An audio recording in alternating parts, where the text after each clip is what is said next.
you know, Whoa. a little bit easier. What is it like when one of those giant tubes crashes down on top of you? Yeah, so this is Gabe Medina. He ended up winning the contest. It's not super fun when you eat it. Yeah, I could imagine. It's horrific. I mean, you've probably talked to Shane. That's me, actually. And yeah, I've talked to Shane about it. Yeah, and I mean, look, Shane, no one's more of an authority than Shane is. Maybe not in this super hollow, crazy stuff. I mean, whatever, Shane rides everything. But the biggest waves in the world, Shane's the authority. Like, he's had wipeouts that he came close to dying. He probably talked about the vest he created because of that. He almost drowned. He created a vest that you pull a CO2 cartridge and it blasts, you know, this big bladder and lifts you to the surface. Even if you get knocked out or take in water, somebody's going to find you and probably save you. But yeah, that's me there. So I didn't make that. But that wasn't even a big one. You know, that for that day, that was a small wave. Fucking huge, though. When that's coming down But on see you. where I'm at? I'm kind of in blue water. Right. So I was able to dive and kind of get under it and not get sucked back over. So there's a little bit of a skill that goes with wiping out. So you understand that energy. It's, you know, it's like a tornado or like a hurricane. Like the eye wall is the worst, but if you're in the center, you're fine. You know, I've always wondered, like, could you follow a hurricane inside the center of the eye? Like, could you just stay with it and be okay? I bet you could if you moved at a really slow speed, right? They don't move that fast. They only move about 10 to 20 miles an hour. Right. Sometimes less. Can a plane go that slow? No, but maybe you could stay in your car and kind of like, you know, find a road. If you had a really good GPS system. And you got a good Do not radar go guy. right. Okay, Do go not north. go left. No, don't go northwest. Go northeast. Yeah. Okay, you're going to have to go off-road or you'll die. But so that energy, all that energy is in where the lip, where the, you know, if you're in the center of that, you're pretty safe. But as soon as you get sucked in right into the wall of that and you get pitched in the lip, that's when the lip spreads the water that it hits and it sends you right down to the reef. Especially in a place like this where it's, when you see a wave that's real hollow, it's generally a lot shallower than it is high. So the wave will be 15 feet and the water might only be 5 or 6 feet deep. Oh. So think of all that energy. It's going to hit, most of it's going to hit the reef at some point. So that's you want to try to kind of fall like where that lip's landing and then escape under it into blue water. What do you do if you know you're going to hit a reef? You kind of just brace. You don't want to hit your head. For the most part, you can tell up and down. I mean, sometimes you lose your equilibrium a little bit underwater, but for the most part, you can tell what is up and down. So you can feel it coming. And I mean, I'm going to put my arms there before I take it on my head. Right, of course. And so I'm like trying to be like a cat. Like when I hit, I want to be able to, I'll break my hands or feet or whatever. You know, I'm not worried about that. I don't want to get knocked out. Right. So I think everyone's default is to try to cover your head. You know, if you hit anywhere else, you're kind of okay. You just don't want to hit your head. And when the waves come crashing down on you, do you lose your sense of up and down? You can, yeah.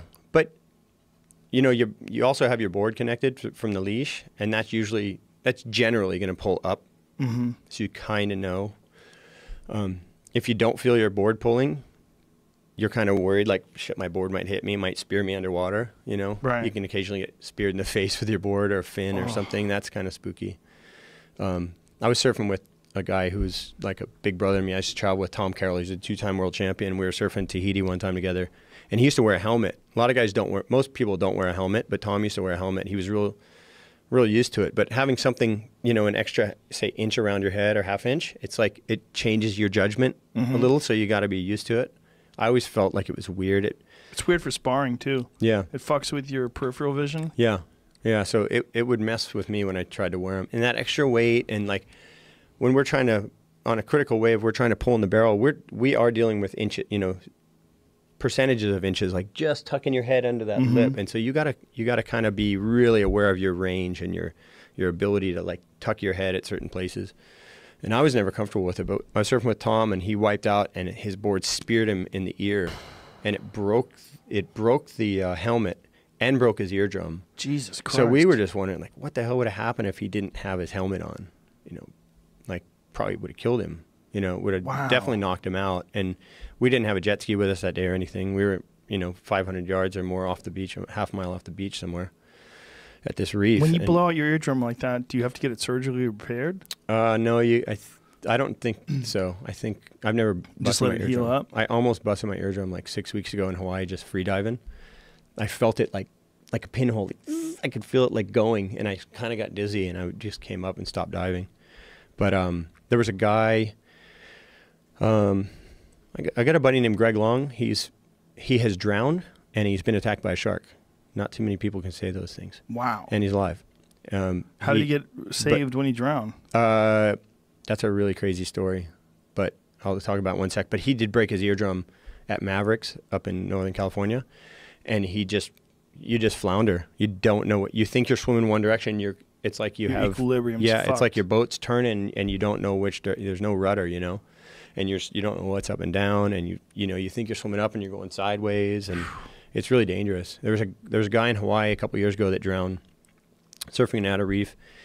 He and a friend of mine caught a wave, and this guy wiped out. All he had on was surf trunks, and generally we'll wear like even a wetsuit, which is just thin, but it keeps you warm.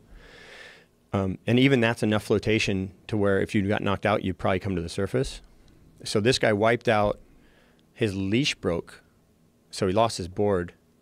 And then we think, the guys who were out there think that he popped his eardrum because they said they saw him hit the surface and start, like his feet were coming up and his hand was coming up and, he was kind of just floundering around, and then the next wave hit and they never saw him again. Ugh. But he was only in surf trunks, so they didn't ever find the body because he didn't float up. But if he just had even just a wetsuit, just some neoprene. They never found the body. Didn't find him. The waves were huge. It was, it was like 40, 50 foot, whatever. But it was really unfortunate. It was those things are really like sobering in the surf community because we all know each other. And ultimately you're doing this for fun. And, it's a heavy thing, but it's crazy that your eardrum affects you that much. Yeah. I mean, I've seen people that have inner ear infections, and they'll get dizzy walking, and they just don't know what they're doing while they're one foot in front of the other. They want to fall sideways. It's very strange. Yeah. Well, so Greg Long, he drowned actually at a place called Cortez Bank, which is about 120 miles off the coast of Dana Point. It's just it's basically the top of a mountain on an island that never hit the surface. And it was discovered when I think it was a nuclear ship actually grounded itself on that reef back, 30 years ago or something, and caused tens of millions of dollars of damage to this ship, Navy ship.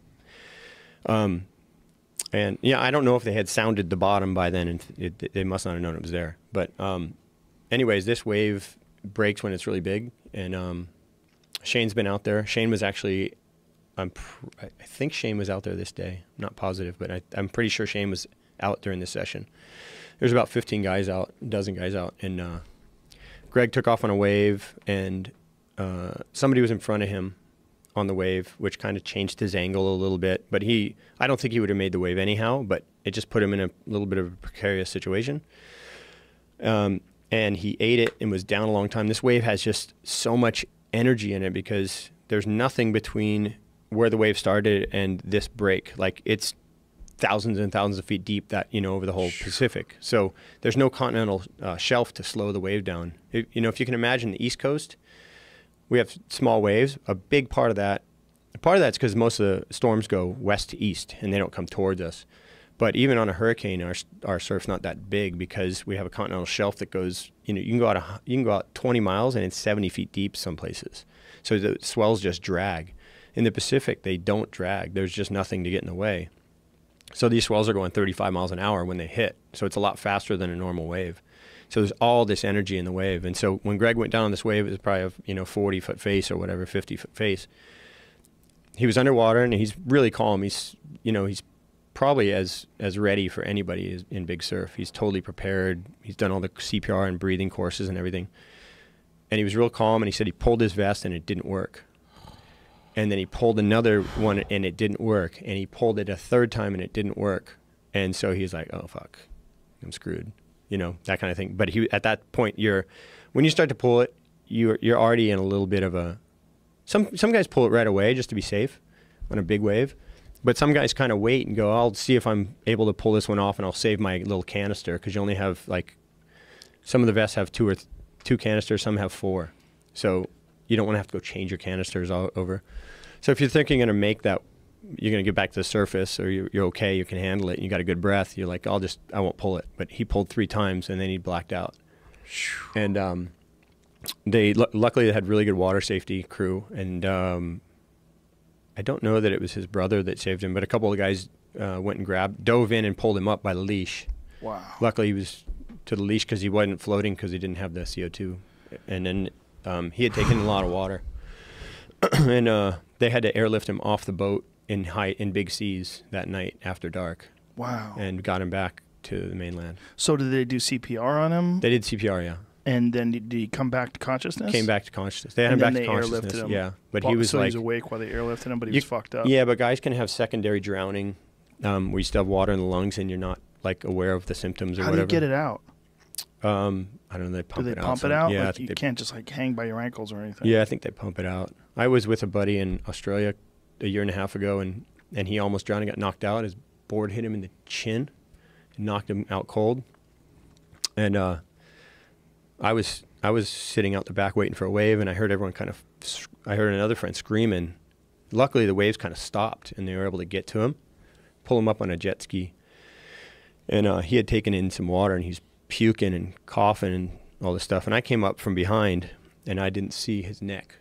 And I heard one of the guys say, "Oh, his board hit him in the neck and in the throat." And so I was expecting this artery to be cut or like the throat to be open. Like I was like, okay, I don't want to look yet, you know, right? Because I was behind him. I didn't want to go around him and try to look. I'm like, okay, let's get him into the beach. Luckily, we had a jet ski because we were about a mile offshore. And I held on the jet ski and I just squeezed on behind we have a sled on the back of the jet ski, like a big giant bodyboard with handles. So I just kind of straddled him. My other friend rode the ski all the way up on the beach.